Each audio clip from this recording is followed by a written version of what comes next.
We begin today with that story of a top United States general warning of civil war in Afghanistan after the US troop withdrawal is completed. General Austin Miller says a civil war is certain and it should be a concern for the rest of the world. He added that it was important to reduce violence if the conflict-hit country is to achieve a political solution. It's a political settlement that brings peace to Afghanistan. And it's not just the last 20 years, it's really the last 42 years. And the political settlement is something that, as we start talking about how does this all end, the way it must end for the Afghan people is something that revolves around a political solution. I've also said that if you don't reduce the violence, that political solution becomes more and more difficult. At the Pentagon, spokesman John Kirby agreed that violence is too high in Afghanistan. However, he reiterated that the US withdrawal will continue on schedule.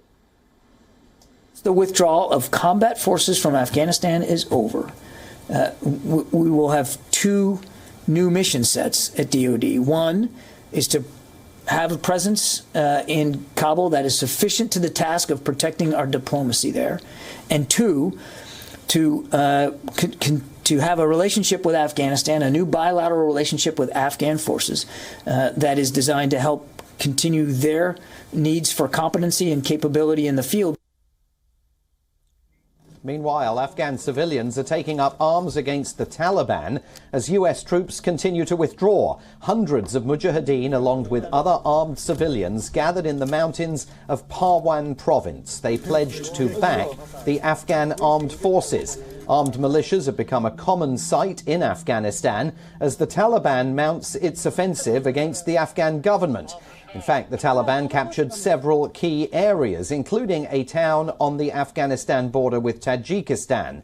Only last Friday, Afghan President Ashraf Ghani was here in Washington, meeting with President Biden at the White House.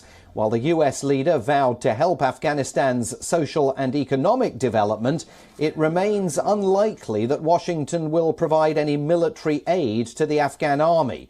This as US and NATO forces are set to exit Afghanistan completely by September the 11th. The withdrawal comes after a peace deal was negotiated between the Taliban and Washington, but talks between the Afghan government and the Taliban in Doha are yet to make any progress.